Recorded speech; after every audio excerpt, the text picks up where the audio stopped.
ಮಹಾಗುರುವೇ ತಂದೆ, ಮಹಾಜಂಗಮವೇ ತಾಯಿ. ಹ್ಮ್. ಇವರಿಬ್ಬರ ಸಂಘ ಸಹಯೋಗದಿಂದ ಹುಟ್ಟಿ ಬಂದೆ ನುಡಿರಯ್ಯ. ಹ್ಮ್ ಹ್ಮ್ ನಾ ಸರ್ವಾಂಗ ಸಾಹಿತ್ಯ ನಾ ಹುಟ್ಟಿದ ಬಳಿಕ ಲಿಂಗವೆಂಬ ಹೆಣ್ಣು ತೆರೆದು ಎನ್ನ ಕೊರಳಿಗೆ ಕಟ್ಟಿ ಮದುವೆ ಮಾಡಿದರು. ಹ್ಮ್. ಆ ಹೆಣ್ಣಿನ ಕಿವಿಯಿಂದ ಸಂಸಾರ ಮಾಡಿದೆ. ಹ್ಮ್. ಮಗವೆಂಬ ಮಹಾಲಿಂಗ ಹುಟ್ಟಿದನು. ಹ್ಮ್. ಆ ಮಗ ಹುಟ್ಟಿದ ನನಗೆ ಮರಣವಾಯಿತು.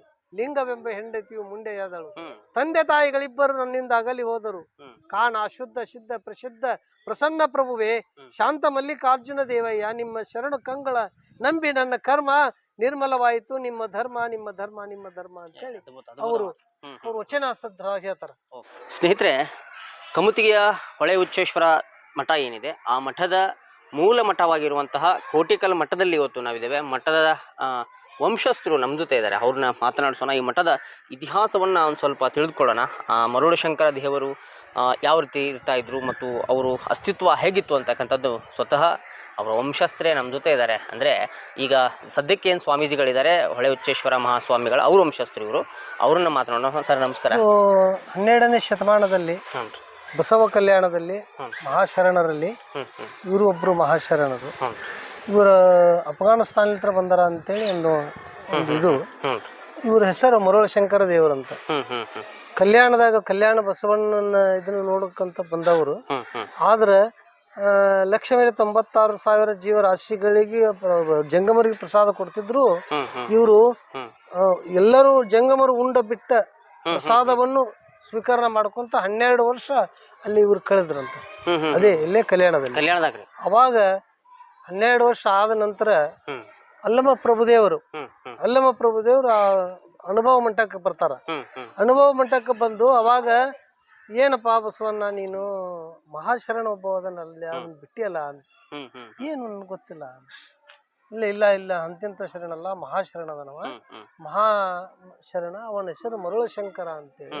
ಆ ಪ್ರಸಾದ ಕುಂಡಿಯೊಳಗೆ 12 ವರ್ಷ ಆತು, ಅಲ್ಲಿ ಅದನ್ನ ಅವ್ನು ಕರ್ಕೊಂಬ ಅಂತಂದ. ಅವಾಗ ಸೊಲ್ಲಾಪುರ ಸಿದ್ದರಾಮೇಶ್ವರರು ಅವರು ಇವ್ರು ಎಲ್ಲ ಕೂಡ್ಕೊಂಡು ಅವಾಗ ಅವ್ರನ್ನ ಕರ್ಕೊಂಬರ್ತಾರ.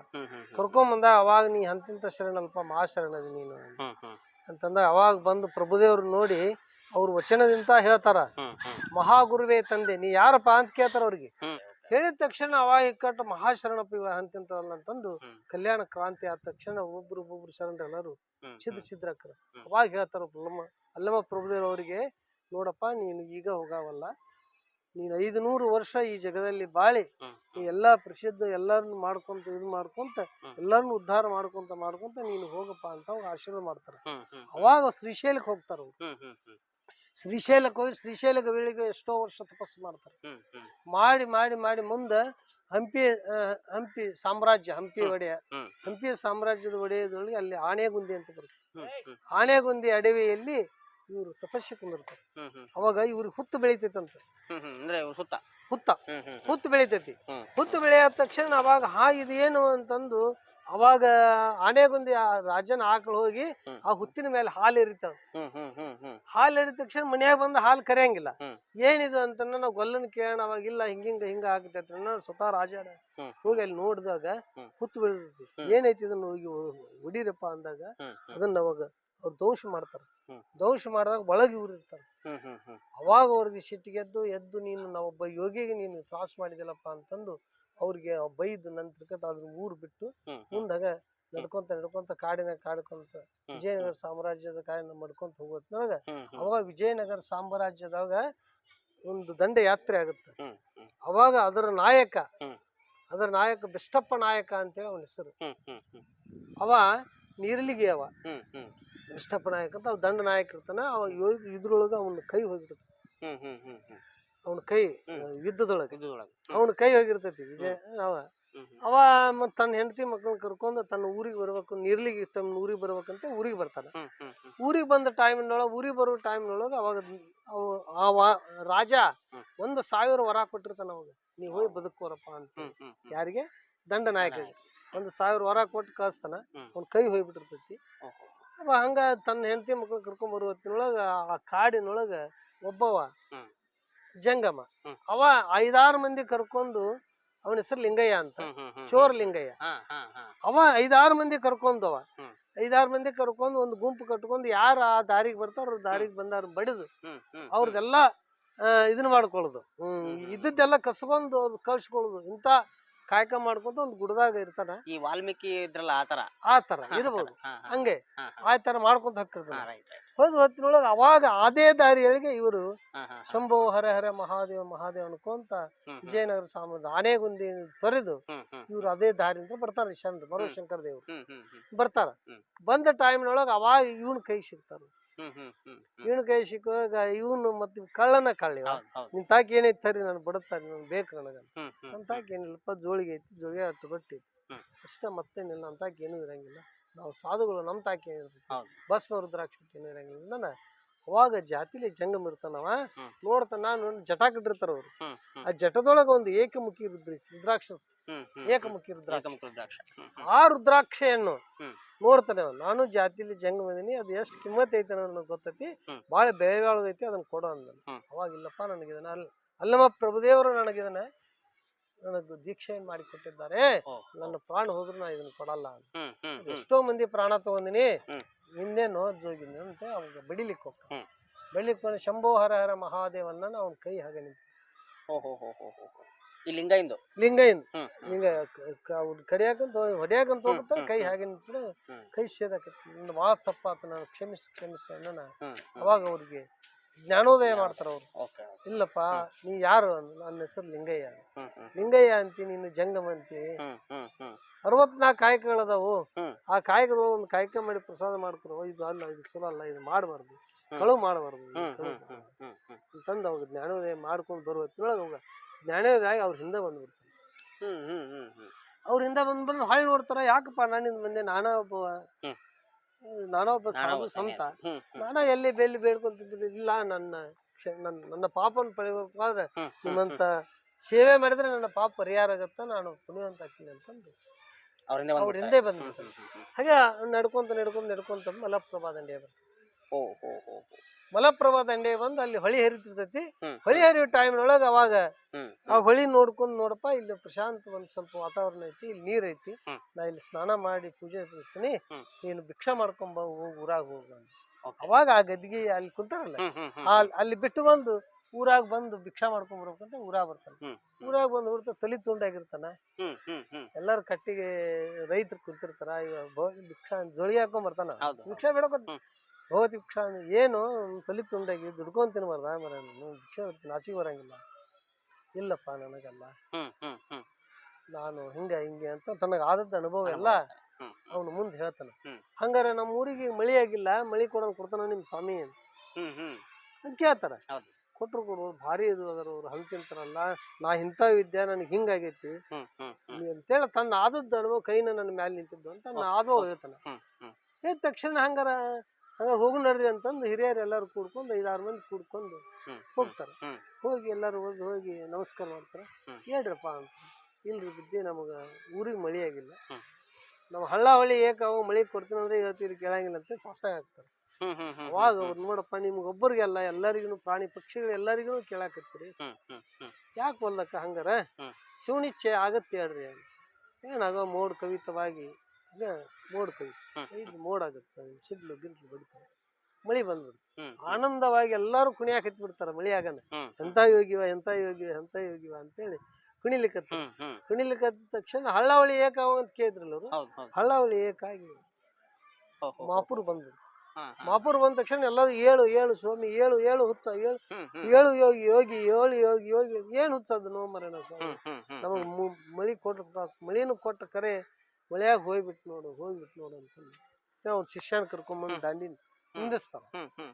ನಿಂದಿಸ್ ತಕ್ಷಣ ಅವಾಗ ಇದು ಎಲ್ಲಾ ರಾಜರು ಆಳ್ತಿದ್ರು. ಅವಾಗ ಈ ಊರು ರಾಜ ಕೋಟೆಕಲ್ಲಿನ ರಾಜ ಶಿವಣಪ್ಪ ದೇಸಾಯಿ ಅಂತ ಅವನ ಹೆಸರು. ಶಿವಣಪ್ಪ ದೇಸಾಯಿ ಅಂತ ಅವರು ಇದನ್ನೆಲ್ಲ ಮಾಡ್ಕೊಂತ ಕ್ಷತ್ರಿಯರು ಅವ್ರೆಲ್ಲ ರಾಜ ಆಳ್ತಿದ್ರಲ್ಲ. ಅವಾಗ ಅವ್ರಿಗೆ 14 ಹಳ್ಳಿ ರಾಜ ಅವ. ನನ್ನ ಏನಪ್ಪ ಅವು ಸುದ್ದಿ ಬಿಟ್ಟತ್ತ ನನ್ನ ಕಮ್ಮತ ಅವ್ರದ ಕಮ್ಮತದು. ನನ್ನ ಕಮ್ಮತದೊಳಗೆ ಹಿಂಗ ಆತಲ್ಪ ಏನು ಎಂತ. ಅವಾಗೆಲ್ಲ ರಾಜರ ನೋಡ್ತಿದ್ರಲ್ಲ ಯೋಗಿಗಳೇ ಹೋಗಿ ಯಾವ್ರಿಗೆ ಫಲಾಯುಧರಿಗೆ ಎಲ್ಲ. ಇನ್ನು ಏನಪ್ಪ ನಾಣಿಗಿದು ಏನ್ ಆತದ ಹಿಂಗ ಆತ ಅಂತಂದು ಕೇಳ್ಕೊಂಡು ಏನೋ ವ್ಯಥೆ ಮಾಡ್ಕೊಂಡು ಮಲಗಿರ್ತಾನ. ಅವ್ರ ಕನಸನೆ ಬಂದ್ರು. ರಾತ್ರಿ ಅವು ಕನಸು ಬಿದ್ದು ಬಿಡುತ್ತೆ. ಕನಸು ಬಿದ್ದು ಶಿವನಪ್ಪ ದೇಸಾಯಿ ನಾ ಎಲ್ಲಿ ಹೋಗಿಲ್ಲ, ನಾ ಎಲ್ಲಿ ಇದೀನಿ ಅಲ್ಲೇ ಇದೀನಿ, ನಾಳೆ ಹೊತ್ತು ಒಂದ್ರೊಳಗ ನಾ ಹೋಲಿಲ್ಲ ಅಂದ್ರೆ ನನ್ನ ಶಿಷ್ಯ ನದಿಗೆ ಹಾರಿ ಪ್ರಾಣ ಕೊಡ್ತೀನಿ ಅಂತೇಳಿ ಅವ್ರು ಪ್ರತಿಜ್ಞೆ ಮಾಡ್ಯಾನ. ನಾವ್ ಸೂರ್ಯೋದಯಕ್ಕಿಂತ ಅವನನ್ನು ತಡಿಯಪ್ಪ, ಸೂರ್ಯೋದಯ ನಮ್ದು ಅನುಷ್ಠಾನ ಮುಗಿತೈತಿ, ನಾವು ಹೊಕ್ಕಿವಿ ಹೇಳ್ಬಿಡ ಹಾ ಅಂತಂದು ಪಕ್ಕನ ಎದ್ದು ಹಿಂಗ ಆತಂತಂದು ತನ್ನ ದಂಡೆ ಕರ್ಕೊಂಡು ಕರ್ಕೊಂಡು ಅಲ್ಲಿ ಕಮತಿಗೆ ನದಿಗೆ ಹೋಗ್ತಾನೆ. ಕಮತಪುರ ನದಿಗೆ ಹೋಗಿ ನಿಂತ ತಕ್ಷಣ ಹೊತ್ತೊಂದು ತಕ್ಷಣ ಹೊಳಿ ಇಳಿದು ಬಿಡ್ತು. ಎಲ್ಲಿ ಕುಂತಿರ್ತಾರ ಅಲ್ಲೇ ಕುಂತ್ ಬಿಟ್ರು ಅವ್ರು. ಹೊಳಿ ದೊಡ್ಡ ಹೊಳಿ ಕೊಚ್ಚಿ ಹೋದ್ರು ಅವ್ರು ಎಲ್ಲಿರ್ತಾರ ಅಲ್ಲೇ ಇರ್ತಾರಂತ. ನೀರೇನಿರ್ಲಿಲ್ಲ, ಅದ ನೀರ್ ತಳಗ ಹೋಯ್ತಂತ, ತೆಪ್ಪ ನೀರ್ ಇರ್ತೈತಲ್ಲ, ಎಲ್ಲಿ ಕುಂತಿದ್ರು ತಪಸ್ಸಿಗೆ ಅಲ್ಲೇ ಕುಂತಿದ್ರಂತ. ಅದನ್ನ ನೋಡಿ ದಿಗ್ಬಂಧನ ಆಗ್ಬಿಡ್ತಾನ. ಏನಪ್ಪಾ ಇಂಥ ಯೋಗಿಗಳು ಇಂಥ ಹೊಳಿ ಯಾರು ಹರಿದು ಹೋದ್ರು ಇವ್ರು ಇಲ್ಲಿ ಎದರಪ್ಪ ಅಂತಂದ್ರೆ ಇದು ಅಂತಿಂತ ಸಾಮಾನ್ಯ ಅಲ್ಲಿವಾ, ದೊಡ್ಡದು ಅದನ್ನ ನನ್ನ ವಾಡ್ಯಾಗ ನಾ ಇವ್ನ ಕರ್ಕೊಂಡ್ ಹೋಗಬೇಕು ಅಂತಂದ್ ಅವಾಗ ಅವ್ರನ್ನ ತನ್ನ ವಾಡ್ಯಾಗ ಕರ್ಕೊಂಡ್ಬರ್ತಾರೆ. ಮ್ಯಾಲ ಗುಡ್ದಾಗ ಮನಿ ಅವಾಗ ಊರು ಇಲ್ಲಿ ಇಲ್ಲ, ಇದೆಲ್ಲ ಕೆರೆ ಗುಡ್ದಾಗ ಊರು. ಇದು ಆದ್ರೂ ಮನಿಗಳದಾವ ಅಲ್ಲಿ ಗುಡ್ಡದಲ್ಲಿ. ಅಲ್ಲಿ ಕರ್ಕೊಂಡ್ ಬರ್ತಾನೆ. ಕರ್ಕೊಂಡ್ ಬಂದಿಂದ ನೀವು ನಮ್ಮಲ್ಲಿ ಪಾದ ಪೂಜೆ ಆಗ್ಬೇಕು, ನಿಮ್ ಪೂಜೆ ಆಗ್ಬೇಕು ಅಂತ.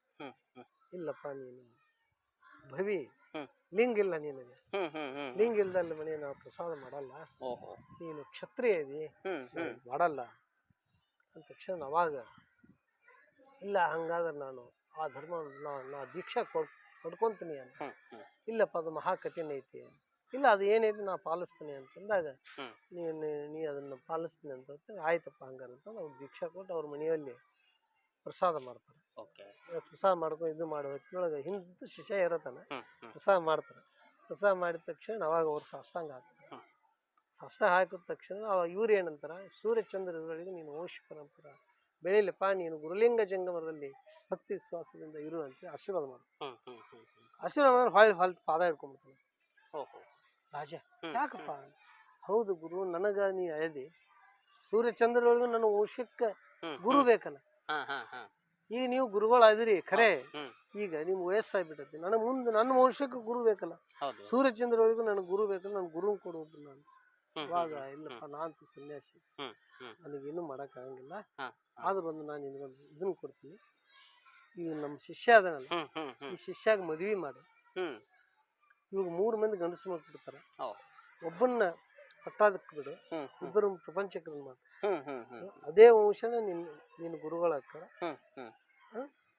ಸ್ವಾಮಿ ಅದಾವ ನನ್ನ ಸೇವೆ ಮಾಡ್ತಾನೆ. ಸಂಸಾರಿಕರು ಏನದಾರದಪ್ಪ ಅಂತ ನಿನ್ನ ಊರ ಸೇವೆ, ನಿನ್ನ ಪ್ರಜೆಗಳ ಸೇವೆ ಮಾಡ್ಕೊಂಡು ಇದನ್ನ ಮಾಡ್ಕೊಂಡ್ರೆ ಇಷ್ಟು ಮಾಡ ಅಂದ ತಕ್ಷಣ ಆಗಿನ ಕಾಲಕ್ಕೆ 501 ಎಕರೆ ನಮ್ಗೆ ಜಮೀನು ಕೊಡ್ತಾನೆ ಹೋಗ್ಬಿಟ್ಟು ರಾಜರು. ಆ ರಾಜ ಶಿವನಪ್ಪ ದೇಸಾಯಿ ಅವರು 14 ಹಳ್ಳಿ ಅವನೇನ್ ಹಳ್ಳಿಗಳು ಅದಾವು, ಎಲ್ಲಾ ಹಳ್ಳಿಗಳಲ್ಲಿ ಒಂದೊಂದು ಅವ್ರ ಗುರುಗಳ ಮಠ, ಅಲ್ಲಷ್ಟು ಆಸ್ತಿ ಹಿಂಗ್ ಮಾಡ್ತಾನ. 501 ಎಕರೆ ಜಮೀನ್ ಕೊಡ್ತಾರ. ನಂತರ ಏನೋ ಒಡವೆ ವಸ್ತ್ರ ಎಲ್ಲಾ ಅವರೇ ಗುರುಗಳಂತೆ ಅವ್ರೆಲ್ಲಾರು ಕೊಡ್ತಾರ. ಮುಂದೆ ಅವರು ಇಷ್ಟಾಗಿಂದ ಆಯ್ತಪ್ಪ ನಂದು ಹಂಗಾರ ಆಯ್ತು, ಇವ್ ಹೊಟ್ಟಿಲಿ ಮಕ್ಕಳು ಹುಡ್ತಾರ. ಹುಟ್ಟಿದಾಗ ಒಬ್ಬರನ್ನ ಅಧಿಕಾರಕ್ಕೆ ಮಾಡು, ಇಬ್ಬರನ್ನ ಪ್ರಪಂಚಕ್ಕೆ ಮಾಡು, ನಿರ್ವಾಣಿ ಅಂತೇಳಿ ಒಬ್ಬ ಹುಡ್ತಾನ. ಅವನ್ನ ನಿರ್ವಾಣಿ ಯೋಗಿನ ನಮ್ಮನ್ನ ಮುಂದೆ ಸ್ವಾಮಿಗಳಾಗಾಕ ಅವ್ರನ್ನ ಮಾಡು. ಅದೇ ವಂಶದಿಂತ್ರನ ಈ ಮಠ ಬೆಳಿಲಿ ಅಂತ ಹೇಳಿದಾರ. ಈಗಿರುವರು 13ನೇದವ್ರು, 13ನೇ ಸ್ವಾಮಿಗಳು. 12 ವಂಶ ಆದ್ರೂ ನೀನು ಅದೇ ರಕ್ತದಿಂದ ಬಂದಂತವ್ರು. ಅಂದ್ರೆ ಈಗ ಲಿಂಗೈನ ವಂಶಕರ ವಂಶ ಪಾರಂಪರ್ಯ ಮಠ ಇದು ಭಕ್ತರ ಆದಿನ ಮಠ ಅಲ್ಲ, ರಾಜಗುರು ಮಠ. ರಾಜಗುರು ಮಠ ಭಕ್ತರ ಆದಿನ. ಭಕ್ತರು ನಂದೇ ಅಂತ ಬರುವುದು ಮಾಡುದು ಹೋಗುದು ಅದು ಸಹಜ. ಅದು ಇದಕ್ಕೆ ಟ್ರಸ್ಟ್ ಇಷ್ಟು ಅದು ನಮ್ಮಲ್ಲಿ ಇಲ್ಲ. ಅವರೇ ಗುರುಗಳು, ಅವ್ರು ಏನ್ ಅಪ್ಪಣೆ ಮಾಡ್ತಾರೋ ಅದೇ ಪ್ರಕಾರ ಎಲ್ಲರೂ ಅಂದ್ರೆ ಸ್ವಾಮೀಜಿಗಳು ಇಲ್ಲಿ ಬಂದ ನಂತರ ಈ ಮಠ ಕಟ್ಟಿದ್ರು. ಆ ಸ್ವಾಮೀಜಿಯವ್ರು ಬಂದಿಂದ ಮಠ ಕಟ್ಟಿದ್ದು. ಅವರು ಮತ್ ನೇಮಕಲ್ಪ ಸಮಾಧಿ ಅವ್ರದ್ದು, ಮಂಡ್ಯದವ್ರದ್ದು. ಇಷ್ಟೆಲ್ಲ ಹೇಳಿ ಇಲ್ಲೆಲ್ಲ ಹೇಳಿ ನಾವಿದಾಗಿ ನಾನು ಜೀವಂತ ಸಮಾಧಿ ಆಗ್ತೀನಪ್ಪ ಅಂತೇಳಿ ನೇಮಕಲ್ಪ ಸಮಾಧಿ ಬರ್ತಾರೆ. ಅದು ಮರೂರು ಶಂಕರ ದೇವರ ಗದ್ದೆ. ಇಲ್ಲೇ ಒಳಗಡೆ ಸಮಾಧಿ ಆಗಿರೋದು. ಇಲ್ಲೇ ಒಳಗೆ ಇದು